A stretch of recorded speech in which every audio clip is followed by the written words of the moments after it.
और अब किसानों की बात कर लेते हैं। चूंकि दीपक प्रकाश जी ने किसानों की बात की चर्चा की है तो किसानों पर चर्चा बहुत जरूरी हो जाती है। किसान एक ऐसा शख्स होता है, किसान जिसे मुद्दा बनाकर सरकारें आई, सरकारें चली भी गई, फिल्में भी बनी, गाने भी लिखे गए, सिर्फ एक चीज नहीं बदली या एक चीज नहीं हुई यूं कह लें, वो ये थी कि इन बेचारे किसानों की कभी किस्मत बदली ही नहीं। नए कृषि कानून को लेकर एक तरफ बीजेपी फायदे गिना रही है तो दूसरी तरफ कांग्रेस आवाज बुलंद कर रही है। किसान वाली सियासत पर एक रिपोर्ट देखिए।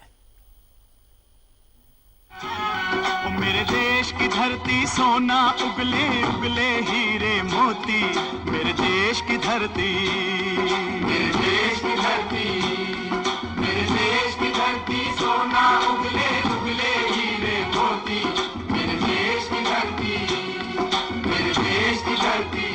जो अभी समर्थन मूल्य जो पहले दिया करता था वो हटा दिया जाएगा तो जो यहाँ पर तो बिचौलिया ऐसे भी हावी होता है। किसान से ज़्यादा तो बिचौलिया कमाते हैं और किसान को जो सही रेट मिलना चाहिए वो कुछ नहीं मिलता है। लेकिन बीज महंगा है, दवा महंगा है और मजदूरी महंगा होते जा रहा है। लेकिन किसान का जो उत्पादन होगा अगर समर्थन मूल्य अगर एक ना मिले तो किसान तो और ज़्यादा खुदकुशी करेंगे। देश की धरती ने सोना भी उगला और हीरे मोती भी उगले, पर इस धरती की सेवा करने वालों के दिन न बदले। दिन बदलने वाले जरूर बदलते रहे। अब जो आए तो उन्होंने नया कानून बनाया, पर पुराने वाले कह रहे हैं कि जो कानून बना वो तो गलत है। यानी कांग्रेस ने किसानों के लिए सम्मेलन किया, राज्य भर से किसान बुलाए और कृषि कानून के खिलाफ आवाज बुलंद की। अधिकतर लोग, मैं कहूँगा 100 में 85 कम से कम किसान लोग। कांग्रेस में जो पार्टी में है किसान लोग, शहरी लोग कम हैं। और बीजेपी का देखिएगा, ये शहरी पार्टी शुरू से रही है, शहर के लोग हैं जिसे किसानी से कोई मतलब नहीं रहा। ये जाएँ समझाएं, पहले देखें तो क्या हो रहा है, क्या स्थिति है किसानों की। ये जब आत्महत्या करते हैं, इनके ये जो ऋण का बोझ, कर्ज का बोझ इन पर पड़ा हुआ था, उस समय क्या आज मंडी नहीं रहने के कारण वहाँ लाखों लाखों लोग बेरोजगार हो जाएंगे। और जो मंडी में जाते थे, उचित मूल्य में जब अनाज बेचकर आते थे, वो उसका फैसिलिटी से हाथ धो गए। दूसरी बात क्या है, डी होर्डिंग, अनाज का भंडारण जो होता है उसके लिए एक प्रावधान बना हुआ था कि 30 दिन या 90 दिन से ज्यादा आप किसी भी माल को स्टॉक नहीं कर सकते। वो अपने घर को संभाले ना। शिरोमणि अकाली दल जो 22 सालों से पार्टनर था, तो उसके मिनिस्टर, फूड प्रोसेसिंग मिनिस्टर ने इस्तीफा क्यों दिया? उसके अध्यक्ष ने इस बिल को पास करने के पहले एक बार सोच लेने के लिए मोदी जी को आग्रह क्यों किया? उन सब का तो जवाब लेकर आए। वहीं दूसरी तरफ झारखंड मुक्ति मोर्चा ने भी कृषि कानून को लेकर प्रेस कॉन्फ्रेंस कर अपनी आवाज किसान हित में दर्ज करवाई। आरएसएस का जो किसान संगठन है, भारतीय किसान सभा, वो भी इस आंदोलन में। लेकिन आज हम देख रहे थे कि भारतीय जनता पार्टी के प्रदेश के कुछ नेतागण लोगों के बीच में जिस प्रकार से भ्रम फैला रहे हैं, जो बार बार झूठ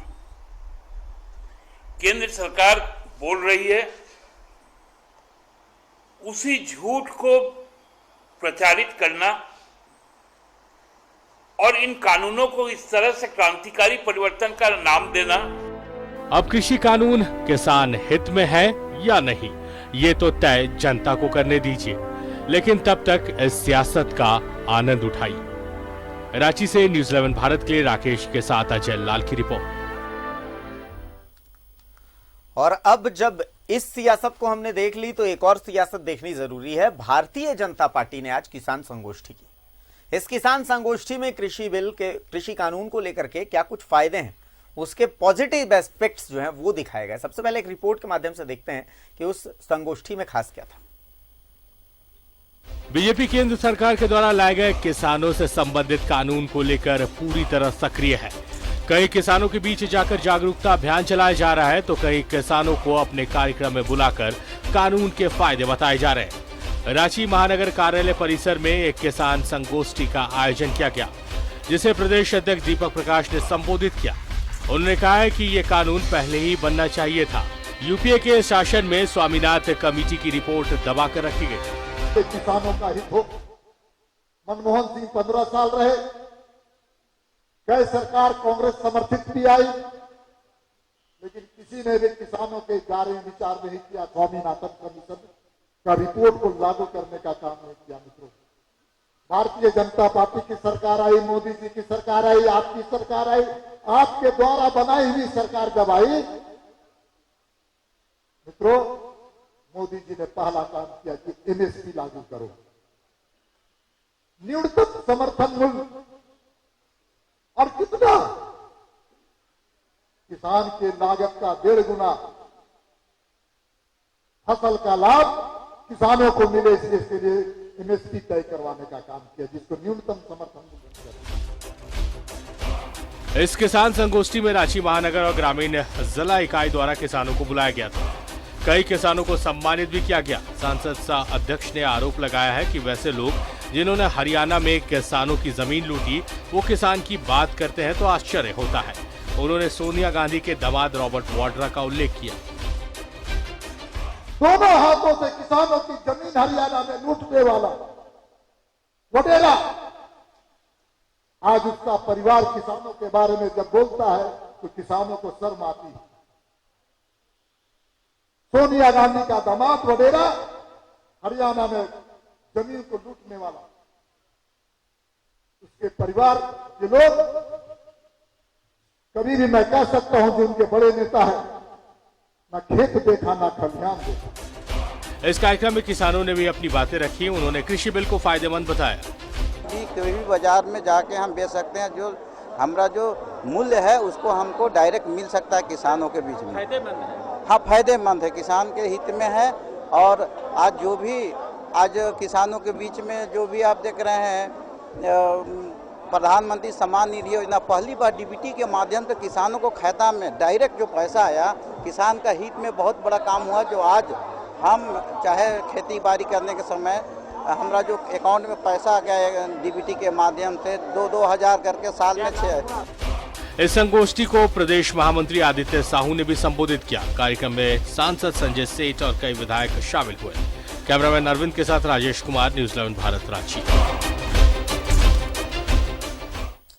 और सहयोगी राजेश और सहयोगी अजय लाल दोनों हमारे साथ हैं। सीधा रुख करते हैं। सबसे पहले राजेश, आपके पास आते हैं। किसान पर चर्चा हो रही है। अभी हम दर्शकों को दिखा रहे थे 2 किसान।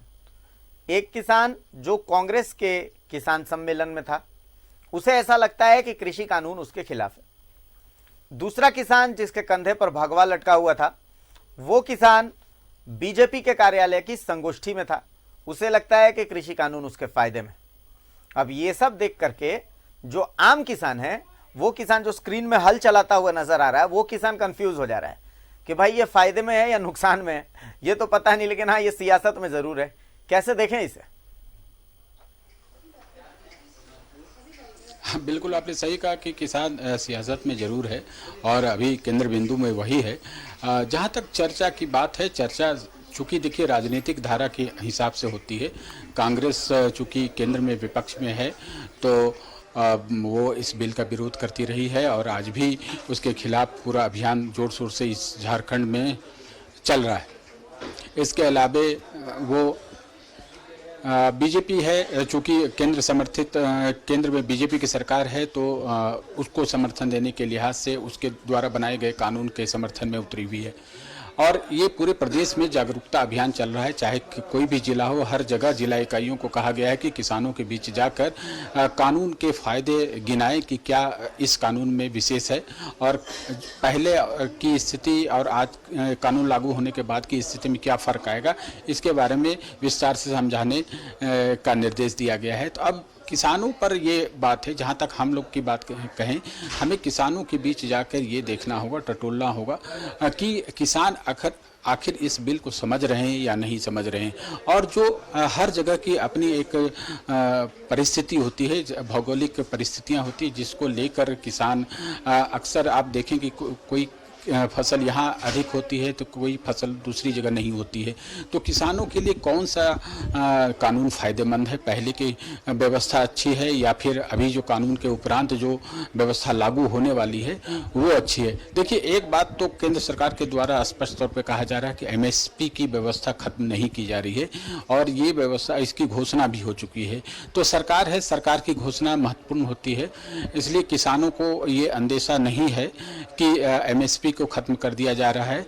और हाँ, सवाल का जवाब आज की संगोष्ठी में दिया गया कि जो कृषि कानून बना, जो बिल लाया गया, उस बिल में एमएसपी को लेकर के कोई चर्चा नहीं, उस बिल में लिखित चर्चा नहीं है। मौखिक रूप से प्रधानमंत्री ने कहा, तो कांग्रेस का कहना है कि मौखिक रूप से तो उन्होंने 15 लाख के बारे में भी कहा था। तो क्या इसके बारे में संगोष्ठी में आज कोई बात उठी कि हाँ, इसके बारे में उसमें लिखित कुछ है या नहीं है? बिल्कुल, आज जो संगोष्ठी हुई उसमें स्पष्ट तौर पर जो वक्ता थे, खासतौर पर हम प्रदेश अध्यक्ष जो कि राज्यसभा के सांसद भी हैं, और जब यह बिल संसद में पारित हो रहा था तो उसमें वो साझेदार भी थे, उन्होंने वोट भी डाले। तो उनका स्पष्ट तौर पर कहना है कि एमएसपी कहीं से भी खत्म नहीं की जा रही है और एमएसपी की घोषणा भी हो चुकी है। ऐसे में कहीं कोई शक शुबा नहीं होना चाहिए कि एमएसपी की जो व्यवस्था है वो खत्म हो गई है। अब किसानों को ये आज़ादी होगी कि वो मंडियों में अपना खाद्यान्न बेचे या अनाज बेचे या फिर वो खुले बाजार में जाए, किसी आढ़तिया, किसी प्राइवेट व्यक्ति से या कंपनी से करार करके वो अपना अनाज या अपने प्रोडक्ट्स को बेच सके। तो ये बातें आज भी सम्मेलन में उठी। और जब देखिए, आज हमने व्यक्तिगत रूप से जब उनसे बात की थी, 1 to 1 मैंने बात की जब प्रदेश अध्यक्ष से, उन्होंने कहा कि किसानों के हित में अगर ये कांग्रेस की सरकार होती या कांग्रेस गठबंधन की सरकार होती तो स्वामीनाथन समिति की रिपोर्ट यूपीए गवर्नमेंट के समय दी गई थी, जबकि ये इसका गठन जो हुआ था वो अटल बिहारी वाजपेयी जी की सरकार में हुआ था। लेकिन 10 साल के यूपीए शासन में इस रिपोर्ट पर कोई कार्रवाई नहीं हुई। और पहले भी उन्होंने उद्धरण किया कि एक बार प्रयास भी हुए थे यूपीए सरकार में कि इस बिल पर कुछ आगे कदम उठाए जाए, लेकिन अंतर्विरोध के कारण ये कदम आगे नहीं बढ़ पाए। बीजेपी अध्यक्ष ने साफ तौर पे कहा कि पूरी तरह से बरगलाया जा रहा है। अब देखिए, अभिषेक ये कहना है कि किसान को ये अपना भविष्य तय करना होगा कि क्या व्यवस्था उन्हें अपनानी है। कानून जब लागू होता है तो पूरे देश में लागू होता है। वैसे जेएमएम ने कहा है कि झारखंड में ये कानून नहीं लागू होगा, लेकिन जब कोई एक कानून होता है जो राष्ट्र संसद से पारित होता है, पूरे देश में लागू होता है, तो ऐसे में किसान जरूर इस मूल्यांकन करेंगे कि कानून की व्यवस्था अच्छी है या पहले वाली व्यवस्था। तो कुछ एक जगहों पर देखें आप, विरोध प्रदर्शन भी हो रहे हैं, तो कुछ जगह पर शांति व्यवस्था है। कुछ किसान यह भी कह रहे हैं कि जो कानून लाया गया है वो फायदेमंद है। बिल्कुल। चलिए राजेश, अजय लाल हमारे साथ जुड़े हुए हैं, एक बार अजय लाल का भी रुख करते हैं, एक बार समझने की कोशिश करते हैं। चूंकि झारखंड मुक्ति मोर्चा की प्रेस कॉन्फ्रेंस में अजय आप मौजूद थे, झारखंड मुक्ति मोर्चा की प्रेस कॉन्फ्रेंस के कुछ अंश हमने सुनाए अभी दर्शकों को, जिसमें सुप्रियो भट्टाचार्य कह रहे थे कि भाई उनके खुद की कैबिनेट की जो खाद्य प्रसंस्करण मंत्री हरसिमरत कौर, उन्होंने इस्तीफा दे दिया। एनडीए से अलग शिरोमणि अकाली दल, तस्वीर बहुत कुछ साफ है। हरियाणा में प्रदर्शन, दिल्ली में प्रदर्शन, तो ऐसी जगहों पर प्रदर्शन हो रहा है जहां पर मंडी की व्यवस्था है, उन जगहों पर प्रदर्शन हो रहा है। खुद मुख्यमंत्री हेमंत सोरेन ने प्रेस कॉन्फ्रेंस किया था, उन्होंने कई सवाल उठाए थे कि भाई इस बिल में आखिर कई ऐसे सवाल हैं जिनका जवाब अब तक अनसुलझा है, उन जवाबों का क्या। तो अब जो है, क्या आगे रणनीति रहने वाली है? आज की प्रेस कॉन्फ्रेंस में खुद सुनने के बाद क्या कुछ आपको लगा कि अब आगे क्या होने वाला है?